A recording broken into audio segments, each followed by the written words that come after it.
Episódio 7. Como a pandemia acelerou as inovações no varejo.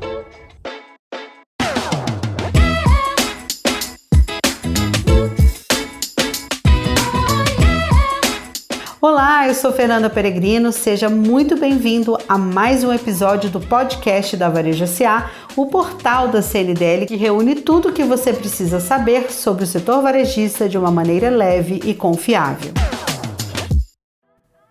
A pandemia do novo coronavírus acelerou o processo de inovação no mundo. O distanciamento social criou novos hábitos de consumo e tem sido o principal motor da transformação digital dentro das empresas, o que exigiu delas uma boa dose de resiliência e inovação.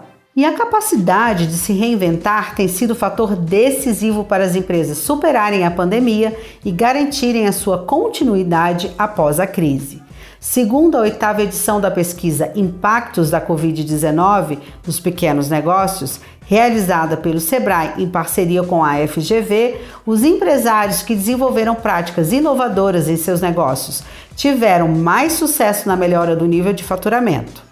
Enquanto os pequenos negócios inovadores registraram perda de 32% da receita, as empresas que não inovaram tiveram um percentual de perda maior, de 39%.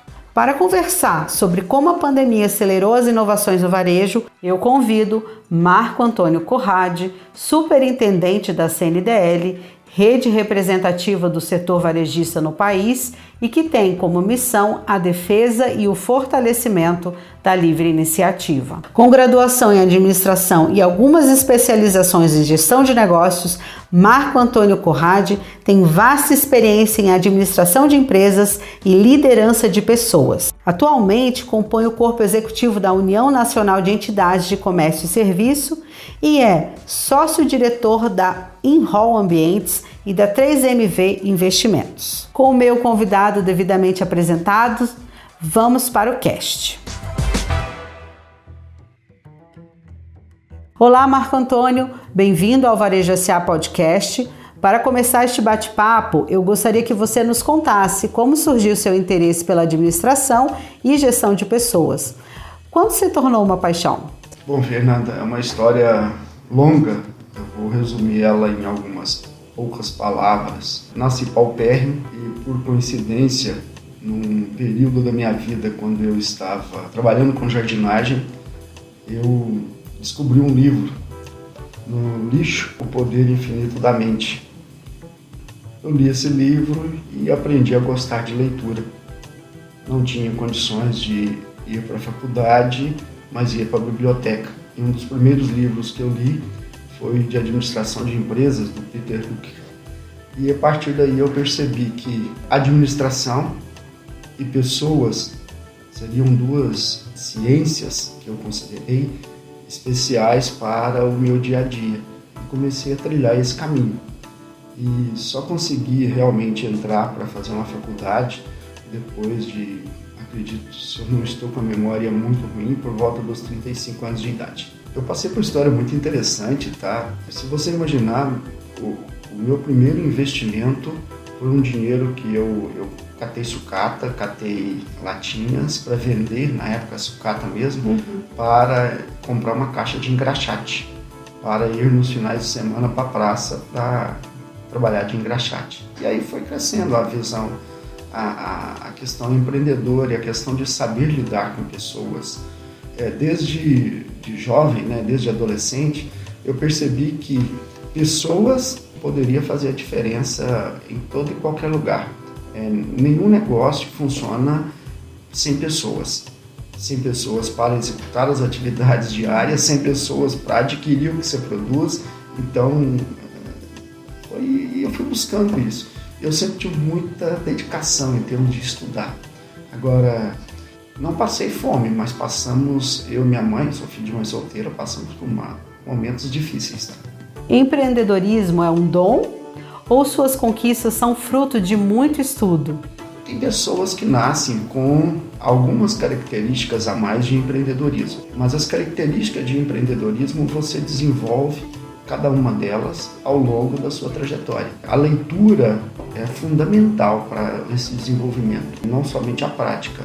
Você tem que ter a teoria e você tem que ter a prática, mas a leitura é um instrumento que vem contribuir muito para o ser humano mudar não só nas questões de empreendedorismo, mas em toda a sua cultura. Conte-nos um pouco sobre sua história no sistema CNDL, quando entrou, por onde passou.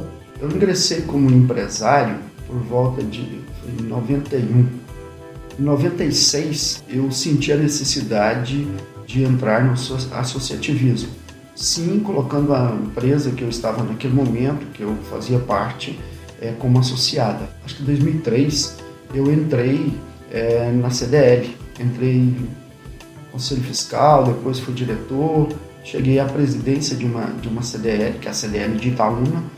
Depois, enquanto presidente da CDL, eu também exerci a presidência do Centro de Desenvolvimento Econômico, Social, Ambiental lá do município e várias ações dentro do município.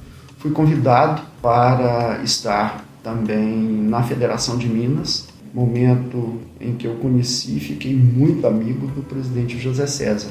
Ele estava presidente lá na federação. Posterior também, estando na federação, vim participar na diretoria aqui da CNDL e no momento atual, com a gestão do presidente José César, ele me convidou para estar exercendo um papel aqui junto à CNDL, um papel na superintendência, que hoje eu entendo é muito mais um papel de desenvolvimento junto aos nossos líderes, um desenvolvimento junto às pessoas para contribuir para uma melhor gestão da CNDL. Cada dia que passa, nós aprendemos um pouco mais. E por falar em CNDL, que desafios a pandemia apresentou para a CNDL e como a entidade se adaptou a eles? Ponto importante, a pandemia ela chegou, mas a CNDL já estava numa trajetória de inovação.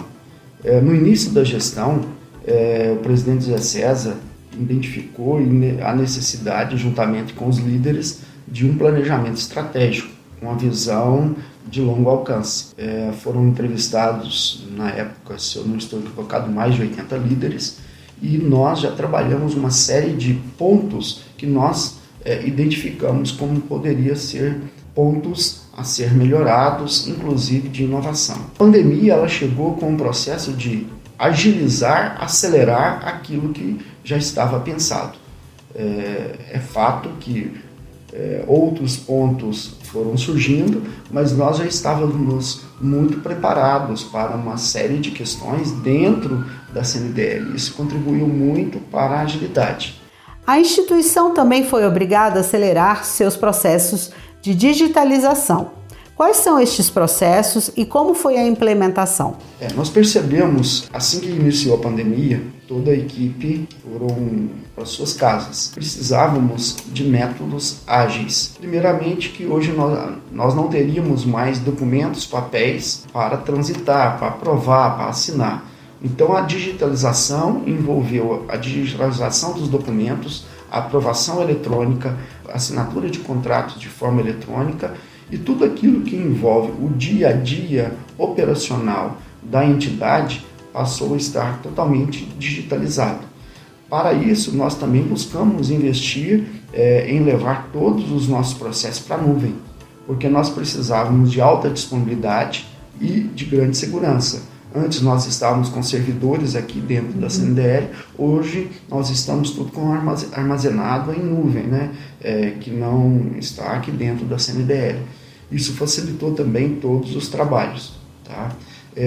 Pensando em modernizar ainda mais, nós investimos muito forte, já vínhamos investindo na comunicação digital, onde nós construímos aí todo um estúdio, uma preparação para uma comunicação digital. Porque a percepção nossa, em 2019, nós já havíamos apresentado que toda a comunicação iria ser pautada em redes sociais. Instagram, Facebook, TikTok, YouTube e outras que estão para vir. Então, nós preparamos para essa comunicação multimídia. E agora estamos em outros projetos que também trazer os associados para mais próximos da entidade através do relacionamento e também a parte do BI, que é as informações inteligentes de tudo aquilo que nós temos em base de dados, transformar em informações inteligentes para a tomada de decisão. Essas ações são um legado para as futuras diretorias e o sistema como um todo? Eu considero que sim, um legado, um modelo, uma mudança de comportamento. Infelizmente, na pandemia, nós perdemos muitas vidas. Isso é muito triste. Mas na vida, você aprende com as tristezas. E nós aprendemos muito durante a pandemia uma série de comportamentos que nós tínhamos antes, tanto dentro da CNDL quanto em diversas organizações, poderiam ser mudados. Marco, que inovações vieram para ficar e trouxeram resultados positivos na gestão de negócios e de pessoas de maneira geral? A primeira mudança que eu trago, que eu comento com todos os amigos empresários, pequenos empresários, lojistas, que nós temos que estar dispostos a criar novas caixas. Nós não podemos acreditar que aquela caixa que nós criamos, ela vai permanecer eternamente. Então, hoje nós devemos estar preparados para irmos participar ativamente das redes sociais. Temos que estar preocupados com a inteligência através do comportamento, ou seja, buscar sistemas que consigam captar todo o comportamento dos nossos clientes através das redes sociais, através da entrada de uma loja para esse comportamento, para essa análise, e isso é um diferencial. Muitos dizem, olha, mas são investimentos que não cabem no bolso de uma pequena empresa. O que não cabe na pequena empresa é ficar quieto, é acreditar que eu sou pequeno e que eu não posso crescer. Então, existe uma série de tecnologias novas que estão surgindo cada vez mais dentro de todo o ambiente de negócio, e aqui nós temos a CDL Jovem, que coloca à disposição aí para micro e pequena empresa, o que nós chamamos aqui de Inova Varejo, onde tem várias soluções para inovar. E nesse momento também, eu cito que a empresa não pode ficar presa ali dentro dos seus servidores internos. Ela tem que ir para a nuvem, ir para as redes sociais e para e-commerce, estar parceiro das grandes redes de e-commerce. Não pode ficar só num mundinho ali dentro de casa. Hoje, a concorrência do pequeno varejista não está apenas na loja ao lado, ou no bairro ou município vizinho. Como os lojistas de pequeno porte podem enfrentar a concorrência que está na internet? A internet já vinha provocando essa mudança, só que todos nós temos uma dificuldade para mudar o comportamento, a cultura. Exemplo prático, eu tenho um lixo aqui do lado direito. Se alguém vier aqui e mudar esse lixo para o lado esquerdo, naturalmente eu vou voltar para o lado direito. E vai sucessivas vezes. Pessoas têm dificuldade com mudança, todas as pessoas. Você não muda com facilidade. E hoje nós estamos num processo de transição que já vinha, a pandemia acelerou e com certeza outros procedimentos que virão, igual nós tivemos aí a implantação pelo Banco Central do Pix, que foi uma outra grande revolução. A própria pandemia levou milhões de pessoas que não estavam bancarizadas, que não tinham conta, para ter conta num banco. Então tudo isso é você sair da comodidade. Você não pode acreditar que aquela caixa que você construiu, ela vai permanecer. Você tem que construir outras caixas. Você construiu uma outra, você vai ter que construir outra, e assim sucessivamente. Muito importante para o micro e pequeno empresário e para todas as organizações, eles terem bastante claro onde eles querem ir. Eles estão fazendo para chegar onde eles desejam. Então tem que saber qual que é a missão, qual que é a visão, o propósito, tem que ter um planejamento, tem que estudar o seu negócio. Não é entrar para dentro de um ambiente e começar a vender. Vamos pensar estrategicamente. Eu, enquanto consumidor, eu procuro uma loja que me traga uma experiência positiva, que me gere sempre uma vontade de voltar lá. E isso está estampado onde? No propósito que tem dentro daquela loja, ou daquele ambiente, ou daquele negócio. Porque o propósito ele tem que ser o mesmo do dono e toda a equipe que ali está envolvida. De que forma eu deixo claro para o meu cliente qual é o propósito do meu negócio? O propósito, na minha visão, ele deve estar internalizado na mente de cada uma das pessoas que ali trabalham. O propósito deve ser enxergado e visto pelo cliente de forma natural. Não tem que estar escrito em lugar nenhum. Tem que estar estampado. Quando você está conversando comigo, eu percebo que você está ali com o propósito de me ajudar, de me satisfazer. Não vejo muito aquele conceito da década de 90 que nós tínhamos estampado na parede, missão, visão, valores, e que todos os funcionários deveriam decorar. Não, é um processo que nós devemos viver, internalizar. Marco, antes de terminar a nossa conversa, eu gostaria que você falasse sobre o 5º Fórum Nacional do Comércio, realizado pela CNDL nos dias 28 e 29 de setembro deste ano em Brasília. Qual a importância do evento para o setor de comércio e serviços? A nossa grande preocupação dentro do fórum é trabalhar uma vertical nossa, que é a mais importante, que é o relacionamento institucional e governamental, tá?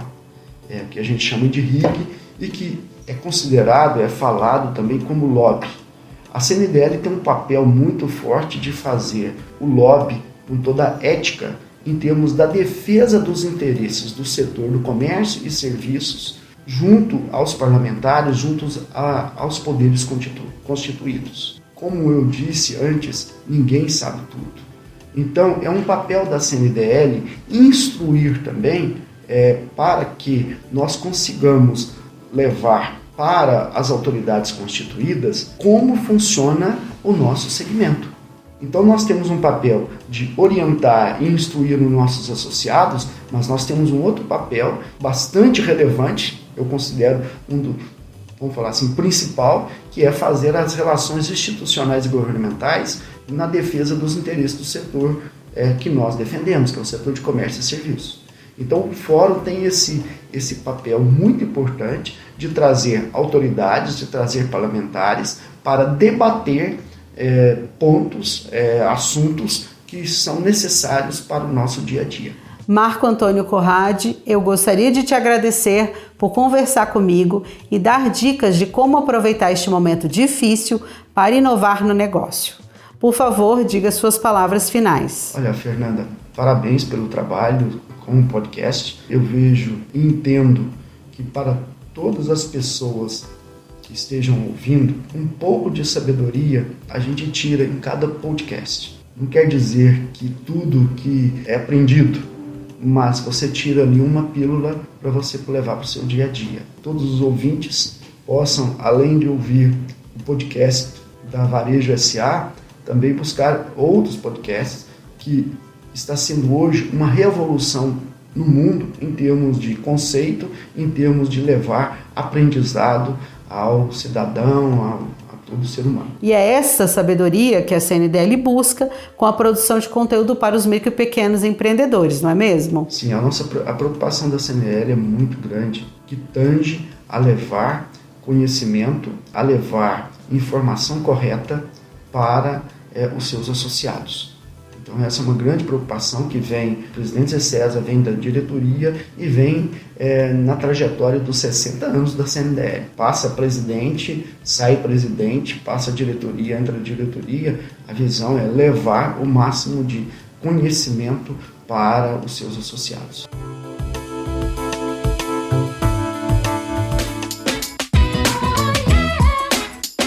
Este podcast está chegando ao fim, mas a Varejo S.A. tem muito conteúdo útil para o crescimento do seu negócio.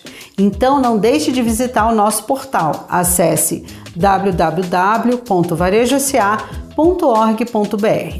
Você também pode acompanhar dicas para a gestão da sua loja nas redes sociais da CNDL.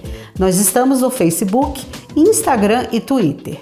Procure pelo @Sistema CNDL. No YouTube, o nosso canal é o CNDL Brasil. Se você gostou do nosso episódio, Compartilhe este conteúdo com seus amigos, nas suas redes sociais, no WhatsApp e no Telegram. Marque o conteúdo com a hashtag VarejoSA e o @Sistema CNDL. A sua opinião também é muito importante para a CNDL, então mande seu feedback e sugestões para o e-mail varejosa@cndl.org.br.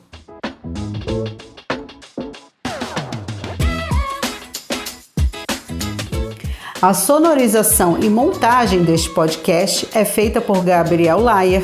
A vinheta tem participação de Lucas Mustafa e o roteiro e a apresentação é de Fernanda Peregrino. A coordenação de comunicação da CNDL é de Rafaela Paulino. Eu fico por aqui, mas a gente se encontra em outro episódio do Varejo SA Podcast. Até lá!